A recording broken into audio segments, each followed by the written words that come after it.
پھر کچھ عجیب و غریب واقعات کا ہونا قیامت کے قریب. رسول اللہ صلی اللہ علیہ وسلم نے فرمایا، اس ذات کی قسم جس کے ہاتھ میں میری جان ہے، قیامت اس وقت تک قائم نہ ہوگی جب تک درندے انسانوں سے باتیں نہ کرنے لگیں. جانور انسانوں سے باتیں کریں گے اور انسان سے اس کے کوڑے کا دستہ، کوڑا ہوتا ہے نا ہنٹر، اس کا جو ہینڈل ہے، اور جوتے کا تسمہ باتیں نہ کرنے لگے.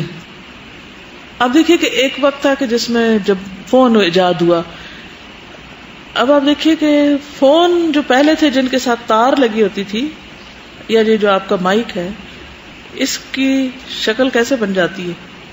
کوڑے کا دستہ ہی ہے نا ایک طرح سے.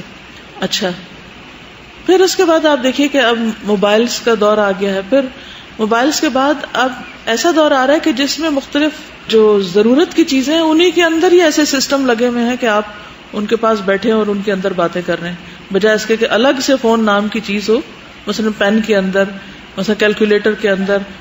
اب آپ دیکھیے کہ کمپیوٹر اور فون کو تو اکٹھا کر ہی دیا گیا، اسی طرح اور بھی بہت سی چیزوں کو مرج کر دیا جائے گا.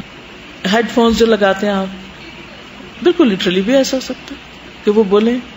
پھر اور اس کی ران اسے بتائے گی، وَيُخْبِرُهُ فَخِذُهُ بِمَا أَحْدَثَ أَهْلُهُ بَعْدَهُ، کہ اس کے پیچھے اس کے اہل خانہ نے کیا کیا کیا. آپ کو معلوم ہے کہ اب بعض قیدیوں کے اندر وہ چپ ڈال دی جاتی ہے جس سے وہ سارا ان کا ڈیٹا بھی پتہ چلتا ہے، اور اگر وہ کہیں پر بھی ہوں تو آپ ان کو ٹریس کر سکتے ہیں. یعنی ان کو چھوڑنے کے بعد بھی. گھروں کی خوبصورتی، مزین گھر. سلسلہ صحیحہ کی حدیث ہے، نبی صلی اللہ علیہ وسلم نے فرمایا، قیامت اس وقت تک قائم نہ ہوگی جب تک لوگ اپنے گھروں کو اسٹیج کی طرح مزین نہ کریں گے. اسٹیج جو ہوتا ہے کہیں بھی کسی بھی ہال میں، اس کو ڈیکوریٹ کیا جاتا ہے. کبھی دیکھا ہے ڈیکوریٹڈ اسٹیج شادیوں وغیرہ میں؟ تو وہ تو ایک مخصوص حصہ ہوتا ہے نا جس پہ دلہن کو بٹھانا ہوتا ہے یا مخصوص لوگ آ کے بیٹھتے ہیں. لیکن ایک وقت ایسا آئے گا کہ پورا گھر ہی اتنا ڈیکوریٹڈ ہوگا جسٹ لائک اسٹیج، یعنی ڈیکوریشن پیس ہوگا جیسے. سبحان اللہ. وہ بتا رہی ہے کہ اب گھروں کی ڈیکور اس طرح بدلی جاتی ہے کہ ہر 3 مہینے کے بعد سردیوں میں، گرمیوں میں پورا ڈریس ڈرائنگ روم کا اور اس کا چینج کر دیا جاتا ہے. تو گھر بھی وہ اس طرح کے بنا دیں گے. It's not practical houses. یعنی جہاں سے بھی گزریں گے آپ کو احتیاط سے ہی گزرنا پڑے گا کہ کہیں کچھ ڈھا نہ دیں. نبی صلی اللہ علیہ وسلم نے فرمایا، قیامت اس وقت تک قائم نہ ہوگی جب تک پہاڑ اپنی جگہ سے زائل نہ ہو جائیں گے. یہ بھی ہو سکتا ہے کہ پہاڑ کاٹ کاٹ کے بڑے بڑے ہائی ویز بنا دیے جائیں، یا یہ کہ ان کو کرش کر کے کچھ اور ان سے نکال لیا جائے، یعنی اپنی جگہ سے ہٹ جائیں گے. اور یہاں پر فرمایا کہ بڑے بڑے پہاڑ اپنی جگہ سے زائل نہ ہو جائیں. زائل کا مطلب یہ ہے کہ صرف چلنا ہی نہیں بلکہ ختم ہو جانا بھی ہے. حتی تزول الجبال، اور تم ایسے بڑے بڑے امور نہ دیکھ لو جو تم پہلے نہیں دیکھا کرتے تھے. یعنی ایسے واقعات ہوں گے جو پہلے نہیں ہوتے تھے، نئی نئی چیزیں ہوں گی. رسول اللہ صلی اللہ علیہ وسلم نے فرمایا، قیامت کے قریب چاند بڑا ہو جائے گا. جبکہ ایک رات کا چاند نظر آئے گا تو کہا جائے گا کہ یہ 2 رات کا چاند ہے. یعنی پہلی رات کا چاند دوسری رات کے چاند کی طرح دکھنے لگے گا. نبی صلی اللہ علیہ وسلم نے فرمایا، قیامت کے قبل لوگوں کی شکلیں بگڑیں گی، انہیں دھنسایا جائے گا اور ان پر سنگ باری کی جائے گی، یعنی پتھروں کی بارش ہوگی. علامات قیامت میں کبائر کا ارتکاب، یعنی کبیرہ گناہ کس طرح کریں گے لوگ. رسول اللہ صلی اللہ علیہ وسلم نے فرمایا، بے شک مجھے اپنی امت پر گمراہ کرنے والے اماموں کا ڈر ہے. یعنی ایسے مذہبی لیڈر ہوں گے جو لوگوں کو ہدایت سے ہٹا دیں گے. اور جب میری امت میں تلوار رکھ دی جائے گی تو قیامت تک نہیں اٹھائی جائے گی. یعنی لڑنے جھگڑنے لگیں گے تو پھر ختم نہیں ہوگا وہ آپس کا لڑائی جھگڑا. اور قیامت اس دن تک قائم نہ ہوگی یہاں تک کہ میری امت کے بعض قبائل مشرکین سے جا ملیں گے، اور یہاں تک کہ میری امت کے بعض قبائل بتوں کی عبادت کریں گے. اور بے شک میری امت میں 30 کذاب ہوں گے جن میں سے ہر ایک یہ دعویٰ کرے گا کہ وہ نبی ہے، اور میں خاتم النبیین ہوں، میرے بعد کوئی نبی نہیں. اور میری امت میں سے ایک جماعت ہمیشہ حق پر رہے گی، ان کے مخالفین انہیں کوئی نقصان نہ پہنچا سکیں گے یہاں تک کہ اللہ کا فیصلہ آ جائے. یعنی ایسا نہیں کہ حق بالکل ہی ختم ہو جائے گا. جب مسلمانوں کے کچھ گروہ ایسے کام کر رہے ہوں گے تو وہاں کچھ لوگ ابھی بھی صحیح بات کو پکڑ کر رکھیں گے. پھر قبیلہ دوس کے شرک کے بارے میں فرمایا کہ قیامت قائم نہ ہوگی یہاں تک کہ قبیلہ دوس کی عورتوں کی پشتیں ذوالخلصہ کے بت کے گرد طواف کرتے ہوئے حرکت کریں گی. یہ دوس قبیلے کا بت تھا نا دور جاہلیت میں، ذوالخلصہ. پھر پچھلی امتوں کی روش اختیار کرنا. آپ نے فرمایا قیامت اس وقت تک قائم نہ ہوگی جب تک میری امت اس طرح پچھلی امتوں کے مطابق نہ ہو جائے گی جیسے بالشت کے اور ہاتھ کے برابر ہوتا ہے. کیسے؟ ہاتھ کے برابر ہوتا ہے، ہو بہو ویسے کی ویسی ان جیسے کام کریں گے. پوچھا گیا یا رسول اللہ صلی اللہ علیہ وسلم پچھلی امتوں سے کون مراد ہے؟ فارس اور روم. آپ نے فرمایا تو پھر اور کون؟ سود، زنا اور شراب کا عام ہونا. فرمایا قیامت سے پہلے سود، زنا اور شراب عام ہو جائے گا. نبی صلی اللہ علیہ وسلم نے فرمایا قیامت اس وقت تک قائم نہ ہوگی جب تک ایسے نہ ہوگا کہ لوگ گدھوں کی طرح راستوں میں زنا کریں گے. کئی علاقوں میں تو ایسے منظر آپ دیکھ سکتے. میں نے کہا کیا ایسا بھی ہوگا، یعنی کہ انسان اتنا جانوروں کی سطح پر اتر آئے گا؟ آپ نے فرمایا ہاں ضرور ہوگا. صحیح الجامع الصغیر کی روایت ہے، نبی صلی اللہ علیہ وسلم نے فرمایا آخری زمانے میں لوگوں کی شکلیں بگڑے گی، انہیں دھنسایا جائے گا، ان پر سنگ باری کی جائے گی. جب گانے بجانے کے آلات ظاہر ہو جائیں گے اور گانے والیاں بھی عام ہوں گی اور شراب حلال سمجھی جائے گی. یعنی گانے کا ٹرینڈ بہت زیادہ ہو جائے گا اور گانے والیاں بہت کثرت سے پیدا ہو جائیں گی. لوگوں میں تبدیلیاں رونما ہو جائیں گی، نیک لوگ چلے جائیں گے، برے لوگ باقی رہ جائیں گے. فرمایا قیامت اس وقت تک قائم نہ ہوگی جب تک اللہ اہل زمین میں اپنی فوج نہ بنا لے. اس کے بعد زمین میں گھٹیا لوگ رہ جائیں گے جو نیکی کو نیکی اور گناہ کو گناہ نہیں سمجھیں گے. یہ کتنی بڑی بات ہے کہ جو گھٹیا لوگ کون ہوں گے؟ جو نیکی کو نیکی نہ سمجھے اور گناہ کو گناہ نہ سمجھے. یعنی نیکی اور برائی کی تمیز ہی مٹ جائے گی. ابھی آپ کہہ رہے ہیں نا کہ بعض لوگ پڑھ بھی لیتے ہیں حدیث، جان بھی لیتے ہیں، اور پھر اس کے باوجود ان کو سمجھ نہیں آتی کہ وہ غلط کر رہے ہیں. اگر سمجھ آ جائے کہ غلط کر رہے ہیں تو پھر تو وہ نہ کریں ایسے. ربیفہ بن ثابت بیان کرتے ہیں کہ خشک اور تر کھجوریں رسول اللہ صلی اللہ علیہ وسلم اور صحابہ کے سامنے پیش کی گئیں. خشک اور تر ملی جلی آپ نے کھائیں، یعنی لوگوں نے کھائیں، اور گٹلیاں اور وہ چیزیں باقی رہ گئی جو بیکار تھیں. اگر آپ نے دیکھا ہوگا کہ بہت ساری کھجوریں رکھی اور بہت سارے لوگ بیٹھ کے کھا رہے ہیں، تو جب وہ ختم ہوتی تو صرف کیا بچتا ہے؟ خراب کھجوریں اور گٹلیاں. رسول اللہ صلی اللہ علیہ وسلم نے فرمایا کیا تم جانتے ہو کہ یہ کیا ہے؟ یعنی آپ ہر مثال سے اور ہر چیز سے کوئی نہ کوئی سبق سکھاتے تھے. فرمایا پھر بہتر چلے جائیں گے، اس کے بعد بہتر چلے جائیں گے. یعنی پہلے بہتر چلے جائیں گے، پھر اس کے بعد کے بہتر چلے جائیں گے. اچھے اچھے لوگ باری باری نکلتے جائیں گے دنیا سے، یہاں تک کہ ایسے لوگ رہ جائیں گے جیسے یہ گٹلیاں اور بیکار کھجوریں رہ گئی ہیں. اس قسم کے لوگ دنیا میں باقی رہ جائیں گے. ایک کے بعد ایک جنریشن کا زوال ہوتا چلا جائے گا. فرمایا قیامت اس وقت تک قائم نہیں ہوگی یہاں تک کہ انتہائی حقیر لوگ دنیا کے سعادت مند لوگ شمار نہ ہونے لگے. لا تقوم الساعة حتى يكون اسعد الناس بالدنيا لکع ابن لکع. ان کو سب سے خوش قسمت سمجھا جانے لگے گا. سنن ترمذی کی روایت ہے. رسول اللہ صلی اللہ علیہ وسلم نے فرمایا ان قریب لوگوں پر دھوکے اور فریب کے چند سال آئیں گے کہ ان میں جھوٹے کو سچا اور سچے کو جھوٹا، خائن کو امانت دار اور امانت دار کو خائن سمجھا جائے گا. اور رویبضہ قسم کے لوگ گفتگو کریں گے. پوچھا گیا کہ یہ کون ہے؟ رویبضہ سے کیا مراد ہے؟ آپ نے فرمایا معمولی اور کم عقل لوگ جو عوام الناس کے امور پر بحث مباحثہ کریں گے. یعنی کم عقل قسم کے لوگ عوام الناس یا لوگوں کے حالات کے اوپر یا ان کی سچویشنز پر بحث مباحثے آپس میں ڈسکشنز کریں گے. دیکھیے آج کل لوگوں کے پاس علم ہو یا نہ ہو، سمجھ ہو یا نہ ہو، کچھ جانتے ہو یا نہ ہو، لیکن ہر شخص تبصرہ کر رہا ہے. پڑھا لکھا ہے، ان پڑھ ہے، کچھ جانتا ہے، کچھ نہیں جانتا، ہر ایک ماہر ہے گفتگو کا. حکومت سے متعلق علامات قیامت. نبی صلی اللہ علیہ وسلم نے فرمایا دین ہمیشہ قائم و باقی رہے گا یہاں تک کہ قیامت قائم ہو جائے یا تم پر 12 خلفاء حاکم ہو جائیں. وہ سب کے سب قریش سے ہوں گے. اور میں نے آپ سے سنا آپ فرماتے تھے کہ مسلمانوں کی ایک چھوٹی سی جماعت کسرا یا اولاد کسرا کے سفید محل کو فتح کرے گی. میں نے آپ سے مزید سنا کہ قیامت کے قریب کذاب ظاہر ہوں گے، پس تم ان سے بچتے رہنا.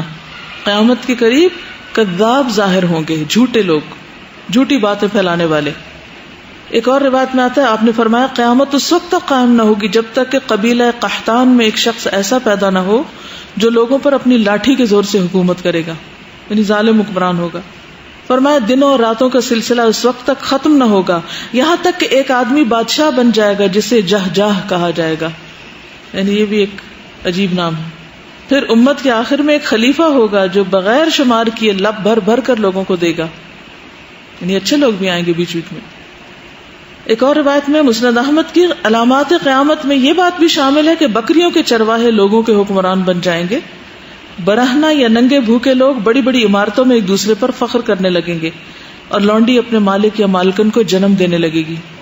نبی صلی اللہ علیہ وسلم نے فرمایا تم پر ایسے امراء ضرور آئیں گے جو شریر لوگوں کو اپنے قریب کر لیں گے اور نمازوں کو اپنے اوقات سے مؤخر کریں گے. تو جو کوئی تم میں سے ان کا دور پالے تو نہ ایسی حکومت کا نمائندہ بنے، نہ سپاہی بنے، نہ ٹیکس جمع کرنے والا، نہ خزانچی. ٹھیک ہے، عہدہ نہ لے ایسی حکومت میں کوئی. کس حکومت میں عہدہ نہ لے؟ جو نمازوں کو مؤخر کرے اور جو پڑھے ہی نہ. بے رحم پولیس. میری امت کے آخری زمانے میں ایسے لوگ منظر عام پر آئیں گے ان کے پاس گائے کے دم کی طرح کوڑے ہوں گے. وہ صبح بھی اللہ تعالیٰ کی ناراضگی میں کریں گے اور شام بھی اس کے غیظ و غضب میں کریں گے. السلسلہ صحیح حدیث. آخری زمانے میں ایسی پولیس ہوگی فی آخر الزمان شرطۃ یغدون فی غضب اللہ ویروحون فی سخط اللہ، جو صبح بھی اللہ کی ناراضگی میں کرے گی اور شام بھی اللہ کی ناراضگی میں کرے گی. یعنی ظلم ڈھانے والے، رشوت کھانے والے. پھر کچھ فتنے ہوں گے. نبی صلی اللہ علیہ وسلم نے فرمایا دنیا میں مصیبت اور آزمائش کے علاوہ کچھ باقی نہیں رہا. اور یہ ایک حقیقت ہے، ہر شخص کے اوپر کسی نہ کسی طرح کوئی نہ کوئی امتحان ہے. نبی صلی اللہ علیہ وسلم نے فرمایا بے شک تمہاری اس امت کی عافیت ابتدائی حصہ میں ہے، اس کا آخر ایسی مصیبتوں اور امور میں مبتلا ہوگا جسے تم ناپسند کرتے ہو. ایسا فتنہ آئے گا کہ مومن کہے گا یہ میری ہلاکت ہے، پھر وہ ختم ہو جائے گا تو دوسرا ظاہر ہوگا. مومن کہے گا یہی میری ہلاکت کا ذریعہ ہوگا. جس کو یہ بات پسند ہو کہ اسے جہنم سے دور رکھا جائے اور جنت میں داخل کیا جائے تو چاہیے کہ اس کی موت اس حال میں آئے کہ وہ اللہ اور یوم آخرت پر ایمان رکھتا ہو، یعنی ان فتنوں میں نہ پڑے، ان سے بچنے کی کوشش کرے اور اپنے ایمان کی سلامتی کی فکر کرے. حذیفہ بن یمان کہتے کہ رسول اللہ صلی اللہ علیہ وسلم ایک مجلس میں تھے جس میں میں بھی موجود تھا. تو رسول اللہ صلی اللہ علیہ وسلم نے فتنوں کو شمار کرتے ہوئے فرمایا ان میں 3 ایسے ہیں جو کسی بھی چیز کو نہ چھوڑیں گے. ان میں سے کچھ فتنے گرمی کی ہواؤں کی طرح ہوں گے، ان میں سے بعض چھوٹے اور بعض بڑے ہوں گے، یعنی ہر شخص کسی نہ کسی طرح متاثر ہوگا. اور بعض میں تو آپ نے یہ بھی فرمایا کہ ایسے وقت لوگوں کے لیے بہتر ہوگا کہ وہ اپنی بکریاں لے کے کسی وادی یا کسی پہاڑ پہ جا کے پناہ لیں اور فتنوں سے الگ ہو جائیں. نبی صلی اللہ علیہ وسلم نے فرمایا جبکہ ہم فرش یا چٹائی پہ بیٹھے ہوئے تھے بے شک ان قریب فتنہ ہوگا. صحابہ نے کہا اللہ کے رسول صلی اللہ علیہ وسلم اس میں ہمیں کیا کرنا چاہیے؟ آپ نے اپنا ہاتھ چٹائی کی طرف لمبا کیا اور اس کو پکڑ لیا اور فرمایا اس طرح کرنا. پھر ایک دن آپ نے فرمایا بے شک ان قریب فتنہ ہوگا لیکن اکثر لوگ آپ کا ارشاد سن نہ سکے. تو معاذ بن جبل نے کہا لوگوں تم سن نہیں رہے کہ رسول اللہ صلی اللہ علیہ وسلم کیا فرما رہے ہیں؟ انہوں نے کہا کیا فرمایا؟ آپ نے فرمایا بے شک ان قریب فتنہ ہوگا. انہوں نے کہا اللہ کے رسول صلی اللہ علیہ وسلم ہمارے لیے کیا حکم ہے، ہم اس وقت کیا کریں؟ آپ نے فرمایا اپنے پہلے معاملے کی طرف لوٹ آنا. اس کا کیا مطلب ہے پہلے معاملے کی طرف آ جانا؟ قرآن و سنت کو مضبوط پکڑ لینا. پھر ایک جگہ پر قبیلہ مضر کی طرف سے فتنے کی خبر دی آپ نے. پھر اچانک موت کی بات کی، سڈن ڈیتھ. نبی صلی اللہ علیہ وسلم نے فرمایا قیامت کی نشانیوں میں سے یہ بھی ہے کہ چاند موٹا اور بڑا سامنے نظر آنے لگے گا اور کہا جائے گا کہ یہ تو 2 دن کا چاند ہے. اور یہ کہ مسجدوں کو گزرگاہ بنا لیا جائے گا اور اچانک موت ظاہر ہوگی، موت الفجأہ. پھر بیماریاں اور مشقتیں. رسول اللہ صلی اللہ علیہ وسلم نے فرمایا میری امت پر ایسا زمانہ آئے گا کہ وہ دجال کی تمنا کرنے لگیں گے، یعنی قیامت آ جائے. میں نے کہا اللہ کے رسول صلی اللہ علیہ وسلم میرے ماں باپ آپ پہ قربان، ایسا کیوں ہوگا؟ آپ نے فرمایا تکلیفوں اور مشقتوں کی وجہ سے. لوگ کیا چاہیں گے بس اب اس دنیا کا خاتمہ ہی ہو جائے تو بہتر ہے. کذابوں کی کثرت ہو جائے گی، 30 جھوٹے دجال ہوں گے یعنی کذاب. پھر قتل عام ہو جائے گا، پیچھے بھی حدیث گزر چکی. پھر اپنوں کو قتل کیا جائے گا.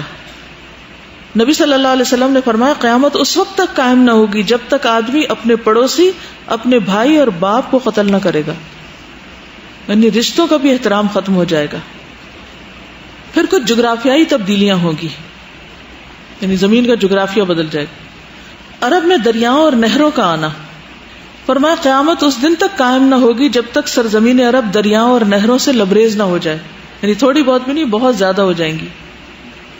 مدینہ کا ویران ہو جانا، رسول اللہ صلی اللہ علیہ وسلم نے فرمایا لوگوں پر ایسا زمانہ آئے گا آدمی اپنے چچا زاد بھائیوں اور رشتہ داروں کو بلا کر کہیں گے کہ جس جگہ آسانی اور سہولت ہو اس جگہ کوچ کر چلو، امیگریشن کر لو، اور مدینہ ان کے لیے بہتر ہے، کاش کہ وہ لوگ جان لیں.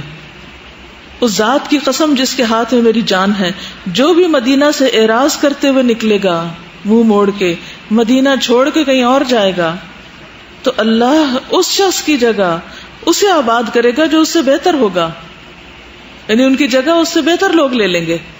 آگاہ رہو مدینہ ایک بھٹی کی طرح ہے جو خبیث چیز یعنی میل کچیل کو باہر نکال دیتا ہے، اور قیامت قائم نہ ہوگی یہاں تک کہ مدینہ اپنے میں سے برے لوگوں کو باہر نکال پھینکے گا جس طرح بھٹی لوہے کے میل کچیل کو باہر نکال دیتی ہے. کوئی منافق وہاں نہ رہ سکے گا، سب باہر نکل جائیں گے. رسول اللہ صلی اللہ علیہ وسلم نے فرمایا تم لوگ مدینہ کو بہتر حالت میں چھوڑ جاؤ گے، پھر وہ ایسا اجاڑ ہو جائے گا کہ پھر وہاں وحشی جانور درند اور پرند بسنے لگیں گے، اور آخر میں مزینہ کے 2 چرواہے مدینہ آئیں گے تاکہ اپنی بکریوں کو ہانک لے جائیں، لیکن وہاں انہیں صرف وحشی جانور نظر آئیں گے، یہاں تک کہ جب وہ سنیت الوداع تک پہنچیں گے تو اپنے منہ کے بل گر پڑیں گے. پھر دریائے فرات سے سونے کا پہاڑ برآمد ہونا اور قتل و غارت.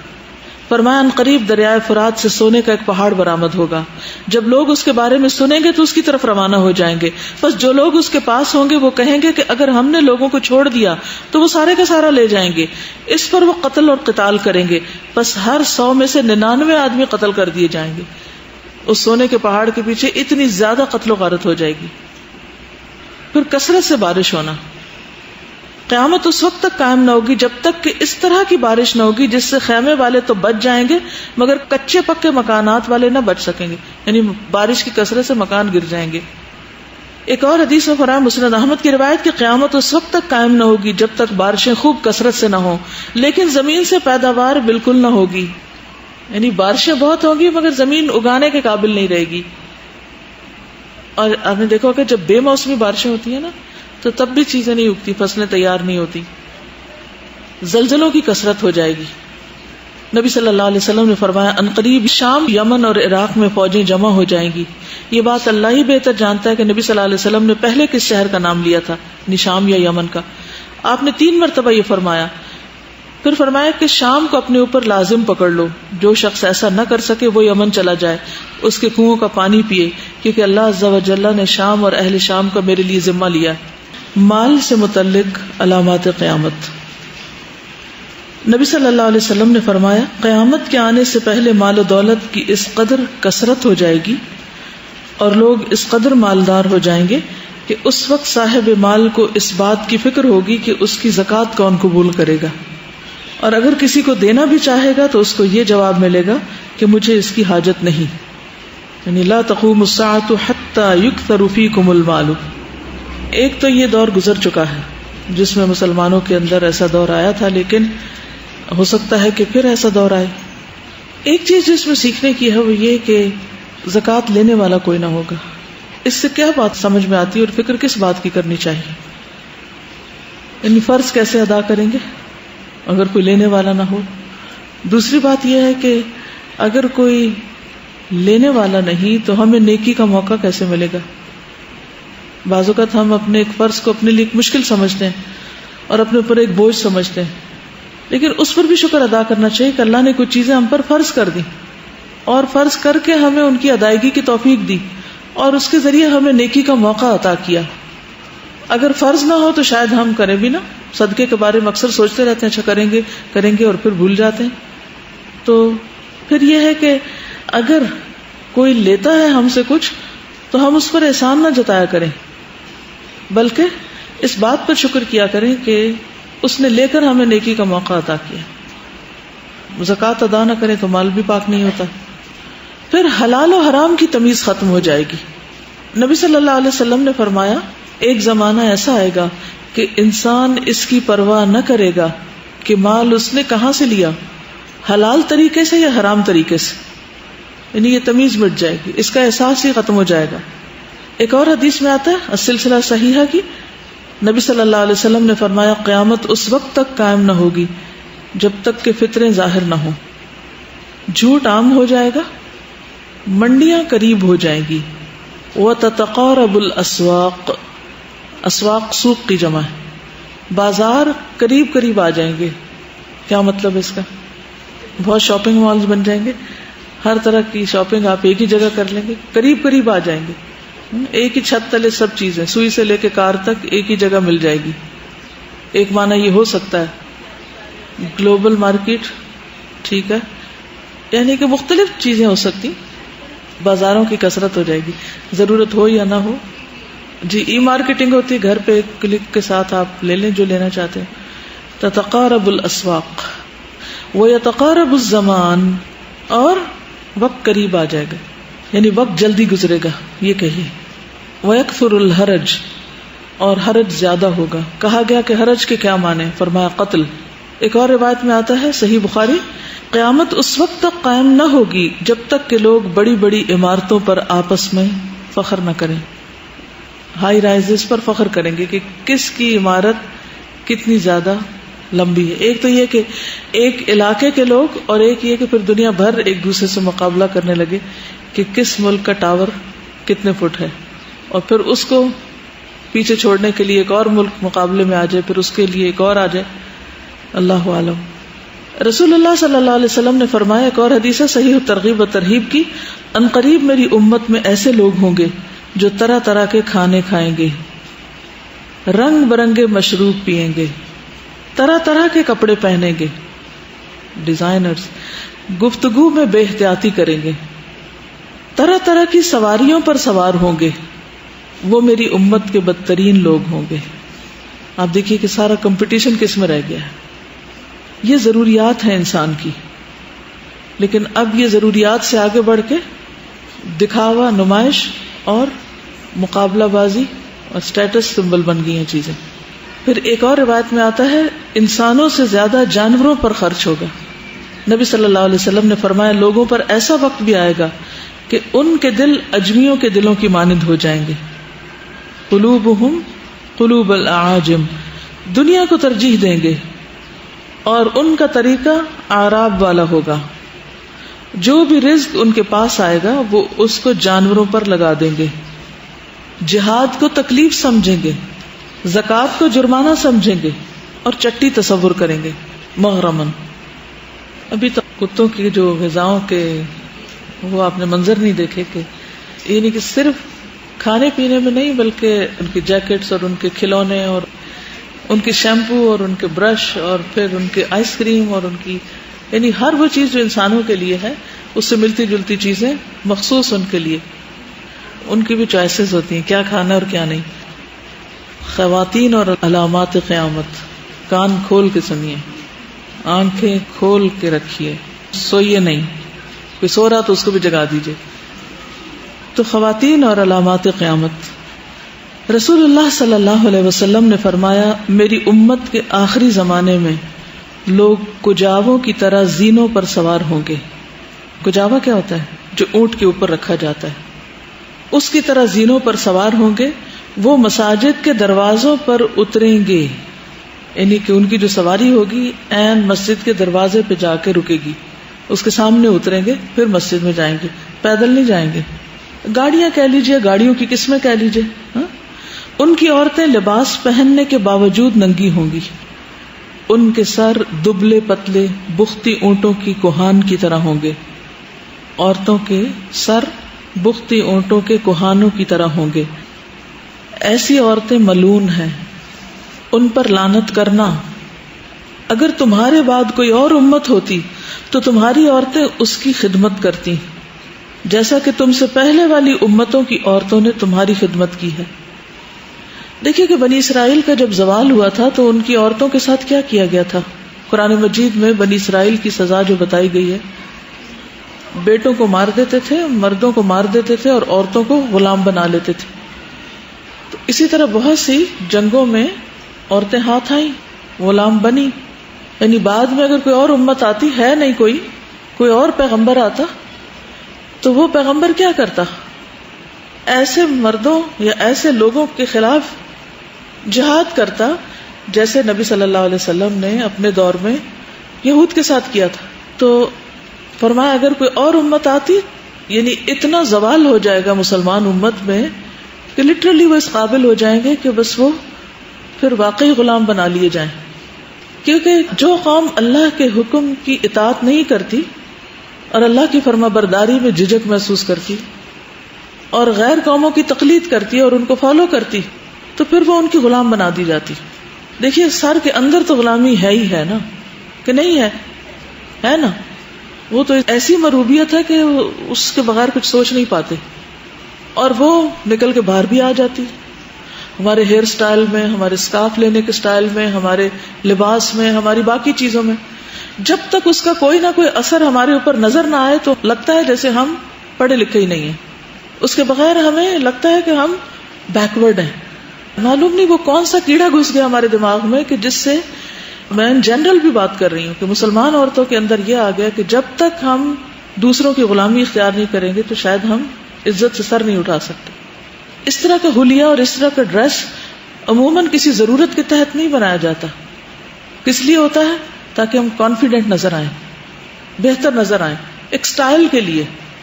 لیکن نبی صلی اللہ علیہ وسلم نے اس پر اتنے سخت الفاظ استعمال کیے.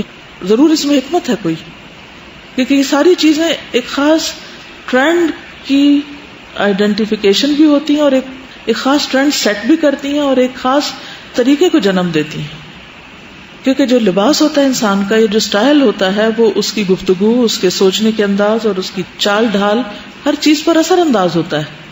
دوسرے لوگوں کا بھی اس شخص کے بارے میں اسی طرح کا ایک نقطہ نظر ہوتا ہے. تو یہ جو آپ نے فرمایا نا کہ اگر تمہارے بعد کوئی اور امت ہوتی تو تمہاری عورتیں ان کی ایسی خدمت کرتی جیسے تم سے پہلی والی امتوں کی عورتوں نے تمہاری کی ہے، یعنی غلامی. پھر عورتوں سے متعلق ہی ایک اور چیز، رسول اللہ صلی اللہ علیہ وسلم نے فرمایا آخری زمانہ میں ایک قوم ہوگی جو کہ سیاہ خضاب لگایا کریں گے، یعنی ہیئر ڈائی بلیک کلر کا، جیسے کبوتروں کے سینے ہوتے ہیں. وہ لوگ جنت کی خوشبو بھی نہیں پائیں گے. یعنی مرد بھی ہو سکتے ہیں جو سروں پہ بالکل ڈارک بلیک کلر کا خضاب لگائیں، یعنی ہیئر ڈائی کر سکتے ہیں آپ، لیکن بالکل کالے سیاہ رنگ کے ساتھ نہیں، اس سے منع کیا گیا. پھر بیوی کا کاروبار میں شوہر کی مدد کرنا. رسول اللہ صلی اللہ علیہ وسلم نے فرمایا قیامت کے قریب سلام صرف پہچان کے لوگوں کو کیا جانے لگے گا. تجارت پھیل جائے گی، حتیٰ کہ عورت بھی تجارتی معاملات میں اپنے خاوند کی مدد کرنے لگے گی. قطع رحمی ہونے لگے گی، یعنی رشتہ داریوں کا خیال نہیں رکھا جائے گا. جھوٹی گواہی دی جانے لگے گی، سچی گواہی کو چھپا دیا جائے گا، اور قلم کا چرچا ہوگا. اس کا کیا معنی ہے؟ قلم کا چرچا ہوگا. Media, print media. پچھلی حدیث میں جو مسند احمد کی تھی، قیامت کے قریب سلام صرف پہچان کے لوگوں کو کیا جانے لگے گا. وہ ویری کامن. تجارت پھیل جائے گی، بزنس بہت عام ہو جائے گا. اب آپ دیکھیں کہ لوگ گھر بیٹھ کے بھی بغیر کچھ دکان لگائے بزنس کر سکتے ہیں. حتیٰ کہ عورت بھی تجارتی معاملات میں خاوند کی مدد کرنے لگے گی. یہ ضروری نہیں کہ برے ہی سینس میں اس کو لیا جائے، لیکن یہ ہوگا کہ عورتیں بھی اس فیلڈ میں آگے آ جائیں گی. قطع رحمی ہونے لگے گی. آپ کو معلوم ہے کہ خاندان کون جوڑتا ہے، رشتے کون جوڑتا ہے؟ عام طور پہ عورت. اور اگر عورت اتنی مصروف ہے اپنے بزنس میں کہ اس کو رشتہ داروں کی خبر لینے کا وقت ہی نہیں، کسی کو پوچھنے کا، تو اس سینس میں پھر وہ غلط ہو جائے گا. لیکن اگر وہ اپنے ان تعلقات کو بھی صحیح نبھا رہی ہے اور کہیں اپنے شوہر کی مدد کر رہی ہے تو مدد کرنے میں برائی نہیں ہے. نبی صلی اللہ علیہ وسلم کے زمانے میں کئی صحابیات کے بارے میں ملتا ہے، مثلا حضرت عبداللہ بن مسعود کی وائف جو تھی زینب، وہ اپنے ہاتھ سے کام کاج کیا کرتی تھی اور اپنے گھر والوں پہ خرچ کرتی تھی. جب آپ نے صدقے کے بارے میں پڑھا تو انہوں نے کہا کہ میں اب آپ کو نہیں دوں گی، باہر کسی کو دوں گی. تو پھر حضرت عبداللہ بن مسعود نے کہا کہ تم پہلے نبی صلی اللہ علیہ وسلم سے مشورہ کر لو. یعنی کام تو اس دور میں بھی کرتی تھی لیکن ہر عورت نہیں کرتی تھی. اب یہ ہے کہ اس وقت آپ دیکھیں کہ بہت سارے ایسے سبجیکٹس جو کل تک صرف لڑکوں کے لیے شمار ہوتے تھے اب اس میں لڑکیاں زیادہ ہو گئی ہیں. صرف لڑکیاں ہو نہیں گئی, لڑکیاں زیادہ ہو گئی. اب آپ دیکھیے کہ جب ایک خاص سبجیکٹ میں جیسے بزنس اسٹڈیز میں ہی یا کوئی بھی ایسا شعبہ کہ جس کے بعد عورتوں کو کام کرنا ہے, کیونکہ بہت سی اسٹڈی صرف کیریئر بنانے کے لیے کی جاتی ہے. ٹھیک, اب اگر وہ کیریئر بنانے ہی کی غرض سے کی جا رہی ہیں تو خود سوچے کہ جتنی ویرائٹی ہے اس میں, اور اس کے بعد سب عورتیں جس طرح مارکیٹ میں آئیں گی تو آبویسلی مردوں کی جابز جو ہیں ان پہ اثر تو پڑے گا.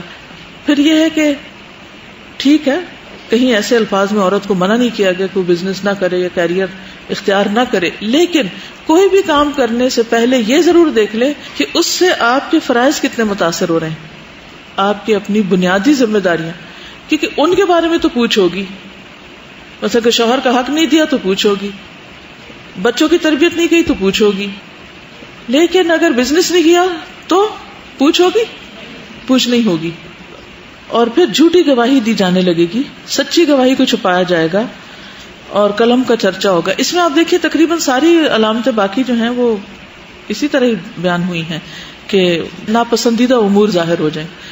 قلم کی تو اللہ تعالیٰ نے قسم کھائی ہے, ایسا نہیں کہ اللہ نے لکھنے سے منع کیا ہے, یہ لکھنا نہیں چاہیے یا کسی کو رائٹر نہیں ہونا چاہیے, یہ نہیں مطلب یہ ہے کہ جتنا کچھ لکھا جا رہا ہے کیا اتنا پڑھا بھی جا رہا ہے. بے مقصد چیزیں کتنی لکھی جا رہی ہیں, عزتیں بھی اچھالی جاتی ہیں اور مس یوز بھی اس کو کیا جاتا ہے. خیر وہ تو ہر چیز کے اندر ہی دونوں چیزیں پائی جاتی ہیں, لیکن سوال یہ پیدا ہوتا ہے کہ نبی صلی اللہ علیہ وسلم کے فرمانے کا اصل مقصد کیا ہو سکتا ہے.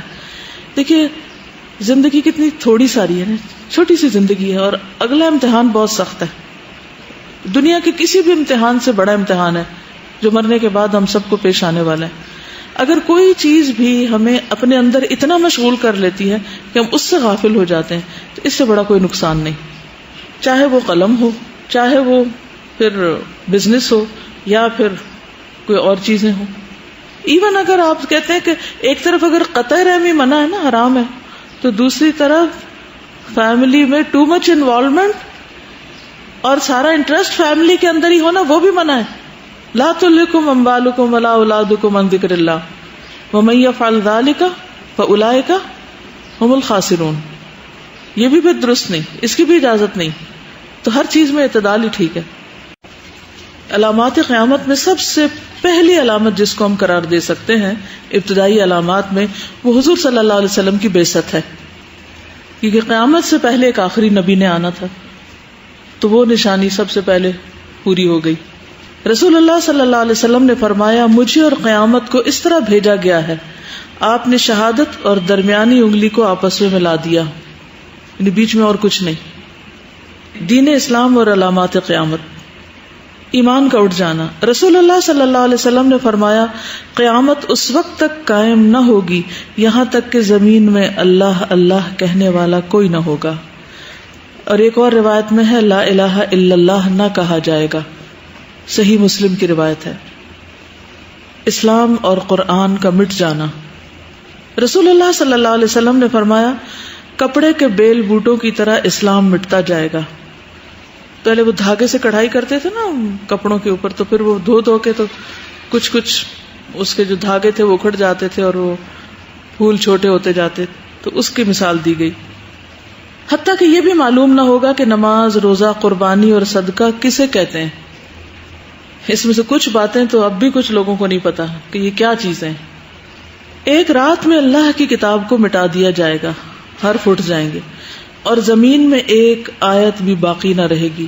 لوگوں میں سے جو بوڑھے مرد اور بوڑھی عورتیں, خواتین بچیں گی, وہ کہیں گے کہ ہم نے اپنے آباء و اجداد کو یہ کلمہ لا الہ الا اللہ کہتے سنا, اب ہم بھی کہہ رہے ہیں. یہ ابن ماجہ کی روایت ہے. پھر یہ کہ نام کے مسلمان رہ جائیں گے. رسول اللہ صلی اللہ علیہ وسلم نے فرمایا, ایک قوم ایسی آئے گی جو اسلام سے ایسے نکل جائے گی جیسے تیر شکار سے نکل جاتا ہے. یہ لوگ قرآن تو پڑھتے ہوں گے لیکن وہ ان کے حلق کے نیچے نہ اترے گا, یعنی کوئی اثر نہیں لیں گے. ان سے قتال کرنا ہر مسلمان پر فرض ہے.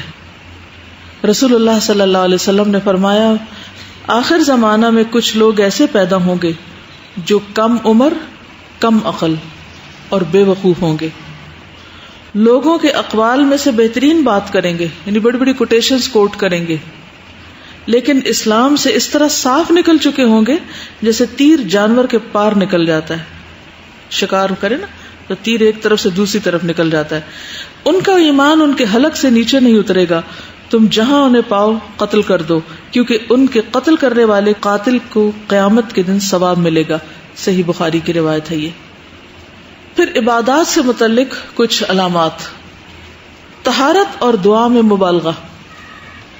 رسول اللہ صلی اللہ علیہ وسلم نے فرمایا ان قریب اس امت میں ایسے لوگ پیدا ہوں گے جو وضو اور دعا میں مبالغہ کریں گے. ایک اور علامت مسجد کے پاس سے نماز پڑھے بغیر گزر جانا. رسول اللہ صلی اللہ علیہ وسلم نے فرمایا یہ چیز بھی علامات قیامت میں سے ہے کہ آدمی 2 رکعت نماز پڑھے بغیر مسجد سے گزر جائے گا. یعنی مسجد کا حق کیا ہے کہ وہاں جائیں تو تحیت المسجد پڑھیں، لیکن وہ اس کے بغیر ہی نکل جائیں گے. سیر سپاٹا کیا اور گئے. نمازوں کو لیٹ کرنا. ابو ذر رضی اللہ عنہ فرماتے ہیں رسول اللہ صلی اللہ علیہ وسلم نے مجھے فرمایا اے ابو ذر، ان قریب میرے بعد ایسے حکمران ہوں گے جو نماز کو فوت کر دیں گے، اتنا دیر سے پڑھیں گے کہ ٹائم نکل جائے گا. تو تم نماز کو اپنے وقت پر پڑھنا. تو اگر تو نے نماز کو اپنے وقت پر پڑھ لیا تو وہ نماز جو حاکم کے ساتھ پڑھی جائے گی تیرے لیے نفل ہوگی، ورنہ تو نے تو اپنی نماز پوری کر ہی لی. یعنی اپنی نماز کی فکر کرنا. صحیح مسلم کی روایت ہے. یاجوج ماجوج کے آنے کے بعد قیامت کے قریب حج بند ہو جانا. نبی صلی اللہ علیہ وسلم نے فرمایا اس وقت تک قیامت قائم نہ ہوگی جب تک بیت اللہ کا حج چھوڑ نہ دیا جائے گا. نبی صلی اللہ علیہ وسلم نے فرمایا بیت اللہ کا حج اور عمرہ یاجوج اور ماجوج کے نکلنے کے بعد بھی ہوتا رہے گا. ٹھیک ہے، لیکن جب بالکل قریب آ جائے گی قیامت تو پھر حج بند ہو جائے گا، کیونکہ کعبہ ہی گرا دیں گے لوگ. مساجد اور علامات قیامت. نبی صلی اللہ علیہ وسلم نے فرمایا قیامت اس وقت تک قائم نہ ہوگی جب تک لوگ مسجدوں پر فخر نہ کریں گے. یعنی مسجدیں تعمیر کر کے پھر اس پہ فخر کریں گے ہماری مسجد زیادہ بڑی اور یہ مسجد اس مسجد سے زیادہ اچھی. مساجد کو مزین کرنا.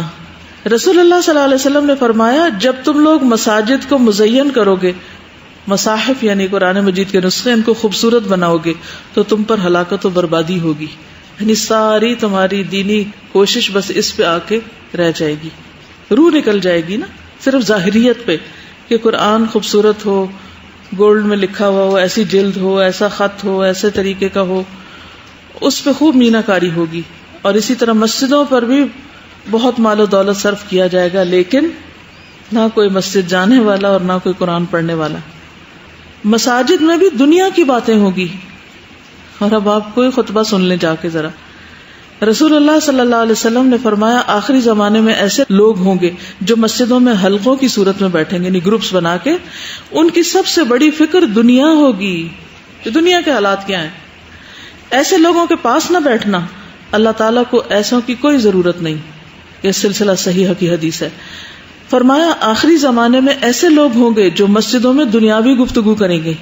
اللہ کو ایسے لوگوں کی کوئی ضرورت نہ ہوگی. طہارت اور دعا میں مبالغہ. اب دیکھیے کہ نبی صلی اللہ علیہ وسلم کی جو دعائیں تھیں وہ زیادہ سے زیادہ پہ کتنی لمبی ہوتی تھی، جو اجتماعی دعائیں. اور اب آپ دیکھیے کہ اب یہ رواج پیدا ہو گیا ہے کہ لوگ سارا مہینہ تراویح نہیں پڑھنے جاتے، لیکن جس دن دعا ہوتی ہے اس دن بہت لوگ ہوتے ہیں. چلو اچھی بات ہے ابھی دعا میں شامل ہو رہے ہیں، لیکن دعا بھی پھر اس دن بعض اوقات حد سے ہی زیادہ لمبی ہوتی، بعض اوقات 40 منٹس کی دعائیں لمبی ہو رہی ہوتی ہیں. تو یہ مبالغہ ہے نا. نبی صلی اللہ علیہ وسلم سے اتنی طویل دعائیں تو نہیں نا منقول، کسی ایک موقع پر آپ نے اتنی زیادہ لمبی دعائیں کی ہوں. پھر اسی طرح طہارت میں بھی آپ صلی اللہ علیہ وسلم کتنے پانی سے وضو کر لیتے تھے، اور ہم سب اپنا آپ دیکھیں. وہ کہہ رہے ہیں کہ بعض مساجد ایسے کہ خطبہ بہت چھوٹا اور دعا بہت لمبی ہوتی. نبی صلی اللہ علیہ وسلم نے فرمایا کعبہ کو حبشہ کا چھوٹی چھوٹی پنڈلیوں والا شخص گرا دے گا.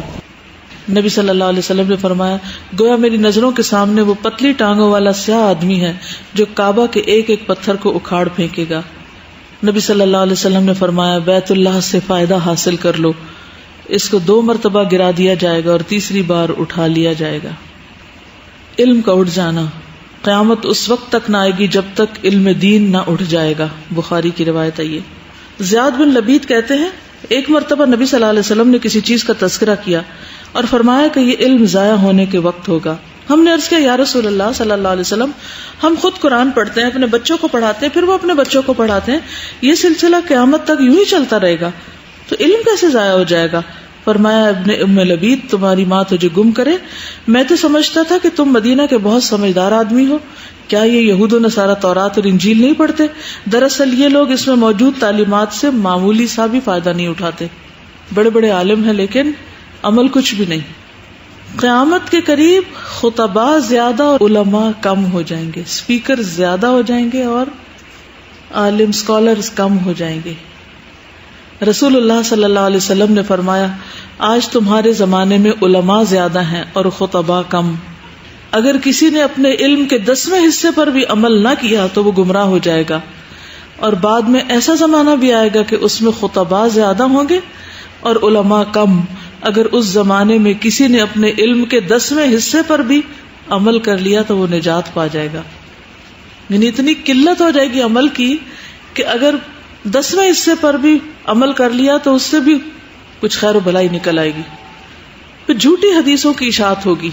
رسول اللہ صلی اللہ علیہ وسلم نے فرمایا آخر زمانے میں جھوٹے دجال لوگ ہوں گے, تمہارے پاس ایسی حدیثیں لائیں گے جن کو نہ تم نے نہ تمہارے آباء و اجداد نے, یعنی پہلے لوگوں نے بھی, یعنی صحابہ وغیرہ سے اس کا کوئی تعلق نہیں ہوگا. تم ایسے لوگوں سے بچ کر رہنا, کہیں وہ تمہیں گمراہ اور فتنے میں مبتلا نہ کر دے. پھر قرآن کو گا گا کے پڑھنا.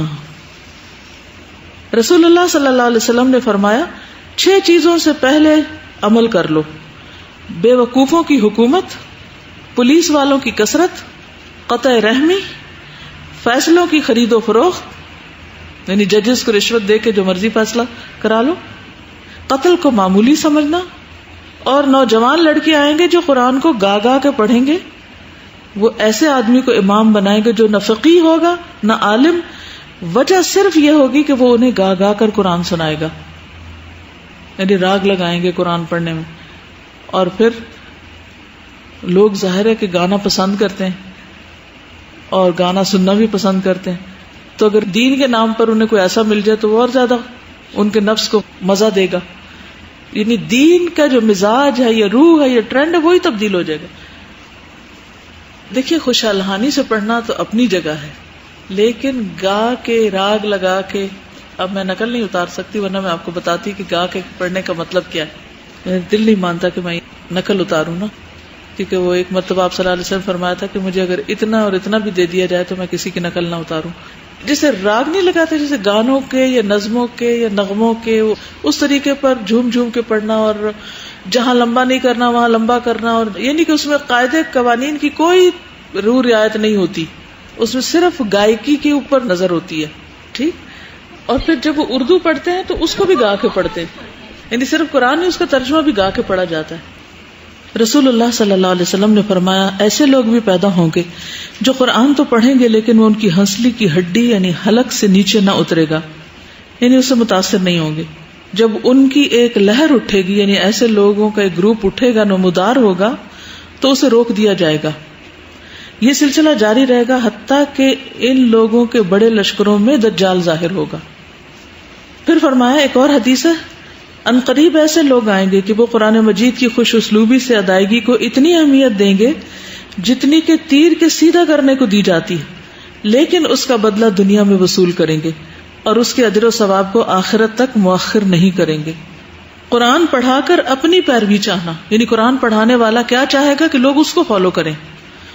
معاذ بن جبل رضی اللہ عنہ نے ایک دن فرمایا تمہارے بعد بڑے فتنے ہوں گے, مال بہت بڑھ جائے گا, قرآن کھول دیا جائے گا, حتیٰ کہ مومن, منافق, مرد, عورتیں, چھوٹا بڑا, غلام, آزاد سب اسے حاصل کریں گے. اور ایسا ہوگا کہ کہنے والا کہے گا لوگوں کو کیا ہوا کہ میری پیروی نہیں کرتے, حالانکہ میں نے قرآن پڑھا ہے. وہ کہے گا یہ لوگ اس وقت تک میری پیروی نہیں کریں گے حتیٰ کہ میں ان کے لیے اس کے علاوہ کوئی نئی اختراع کروں. چنانچہ تم اپنے آپ کو اس کی بدعت سے بچائے رکھنا, اس کی بدعت دلالت اور گمراہی ہوگی. ایک اور حدیث میں آتا ہے رسول اللہ صلی اللہ علیہ وسلم نے فرمایا قیامت کے قریب ہونے کی علامت یہ ہے کہ برے لوگوں کو مرتبوں میں بلند کر دیا جائے گا اور نیک لوگوں کو گرا دیا جائے گا. باتیں زیادہ ہوں گی، عمل محدود ہو جائے گا، اور لوگوں کو مثنات قرآن پڑھائے گا، اور ان میں سے کوئی ایسا نہیں ہوگا جو اس کا رد کرے. کہا گیا کہ مثنات سے کیا مراد ہے؟ فرمایا جس نے اللہ کی کتاب کے علاوہ سب کچھ لکھا پڑا ہوگا. یعنی ایسے لوگ قرآن پڑھانے لگیں گے کہ جن کا فیلڈ سبجیکٹ کچھ اور ہوگا، ایکسپرٹیز اور مہارت کسی اور چیز میں ہوگی، اور وہ قرآن پڑھانا شروع کر دیں گے. دیکھیے وہ تو حدیث ہے کہ اگر ایک آیت پتہ چلے تو اس کو آگے بتاؤ، اس میں تو کوئی حرج نہیں ہے. ایک آیت پتہ ہے اس کو شیئر کر لو، ایک حدیث پتہ ہے اس کو بتا دو، اس میں کوئی ممانعت نہیں، نہ اس کو کہیں کنڈیم کیا جا رہا ہے. یہاں جس کی طرف اشارہ ہے وہ یہ ہے کہ لوگ ساری زندگی ایک خاص محکمے میں کام کرتے ہیں، مثلا پولیس میں کام کرتے ہیں، جب ریٹائر ہوتے ہیں تو تفسیر لکھنے بیٹھ جاتے ہیں. دیکھیں ایسے آپ نے کہا یا ربی میں جہاں جاتی ہوں مجھے کوئی نہ کوئی ایسی کتاب پکڑا دیتا ہے جس کا نہ منہ ہوتا ہے نہ سر ہوتا ہے، نہ کچھ سمجھ آتی ہے کیا لکھا ہوا ہے. ایک نہیں کئی بار میرے ساتھ یہ ہوا، اور میرا اتنا سخت دل گھبراتا ہے کہ اللہ کے بندو جب پتہ ہی نہیں کہ قرآن کہتا کیا ہے تو لکھنے کیوں بیٹھ جاتے ہو؟ کوئی سوجھ بوجھ ہی نہیں، کچھ نہ کہیں پڑھا نہ سمجھا نہ غور و فکر کیا اور اٹھ کے چل پڑے. اسی طرح یہاں پر آپ دیکھیں کہ جس نے اللہ کی کتاب کے علاوہ سب کچھ لکھا پڑا ہوگا، ساری زندگی پڑھتا کچھ اور رہا اور بیٹھ جائے گا قرآن کی انٹرپریٹیشن کرنے. مطلب یہ ہے کہ قرآن پڑھانے کے بھی کچھ آداب ہیں، اس کے بھی کچھ طریقے ہیں. یعنی کہ اگر آپ نے واقعی اس کو پراپر طریقے سے پڑھانا ہے تو اس کے لیے پھر کچھ محنت کرنی پڑے گی، اس میں کچھ سال لگانے پڑیں گے.